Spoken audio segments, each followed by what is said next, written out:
Quality Improvement presentation by Mason Williams. And hey, I am Mason Williams, and I tried to figure out a way to record and show my face at the same time, but that didn't really work, so I figured I'd just make this video and I would post it on YouTube for you. So let's get started. So I chose case number 4. It's a place that was open for 24 hours, 365 days a year, and there was instances of them closing early. I don't understand how you can close early if you're open all the time. Some of the other problems were the patients were having long lengths of stay of about 2 hours. They had a 50-minute wait time period until they even saw a provider, which is basically you just sitting in the waiting room for almost an hour, which is ridiculous. And some of the employees are stuck in their old ways, so we need to figure out how to bring them out of that and accommodate to what we're bringing to the table. So box 1 of the A3, so my reason for action is improving wait time and staff morale, because some of the employees have been saying different things, so kind of being untruthful, maybe lying, just trying to make the boss happy, however you want to take it. So my scope is going to be maintaining a work environment where everybody can work effectively. So that just means that if we have a good work environment, our employees are getting along, they understand our processes, that means in return our patients will be happier, and we're treating them in a timely manner. The trigger is some employees being untruthful, and then, like I said earlier, the patient reviews. So if we can just cut out those bad eggs or put them in check and let them know that these changes are going to be happening, that would be a good place to start. And then done. If we have a good workplace unity, we have the shorter length of stay and then high patient satisfaction, because that's what's really important. You want to improve on their quality of life and make sure they're maintaining a good, healthy lifestyle. And so some of the numbers are going to be there's 16 beds. Their arrival of the provider time is the 50 minutes, 2 hours, and then the employees being stuck in their ways. So these are just some of the numbers that we're dealing with here, trying to figure out how to improve on that. And so some of the numbers that I want to bring to the place is, let's increase the beds.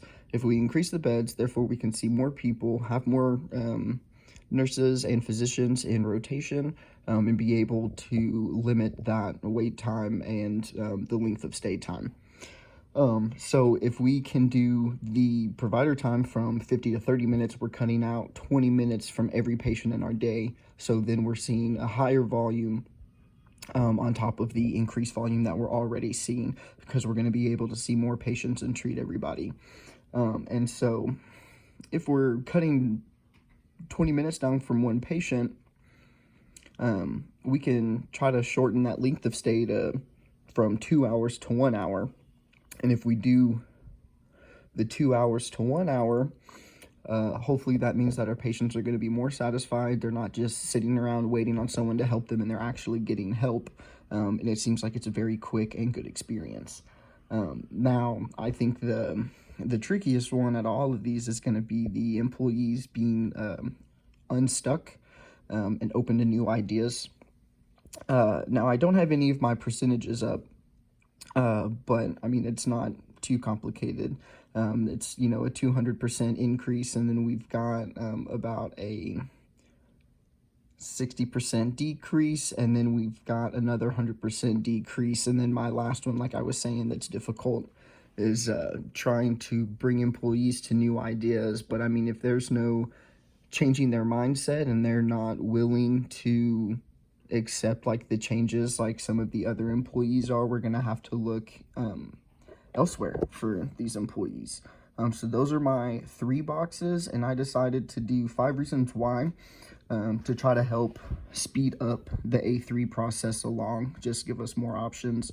And it's, why are we having long wait times? Why are patients not satisfied? Why does it take 2 hours to go to the doctor? Why are employees not willing to change? And why do we only have 16 beds? If we increase the beds, and why are employees stuck in their ways? Because of the old management. They've been here for so long. They're veterans. Well, you know, they need to be, they need to accommodate to new ideas. Why does it take 2 hours? That's ridiculous. That means there's something wrong with our process and we need to make it better. And then patients aren't satisfied, mainly due to the long wait times and the fact that probably some of our employees are being pretty shady and just like don't care enough about their job. So that's a bad attitude to have. And then why are we having long wait times? That goes back to the employees. So in conclusion, if we have more beds, more patients will be seen, a shorter wait time, patients will be happier, solving the employee issues. If we have a good staff and the staff is willing to work around new things, then it'll be great. And then we have improving on patient satisfaction. And I think if we have a good staff and a shorter wait time, all of that will happen. Thank you so much for listening.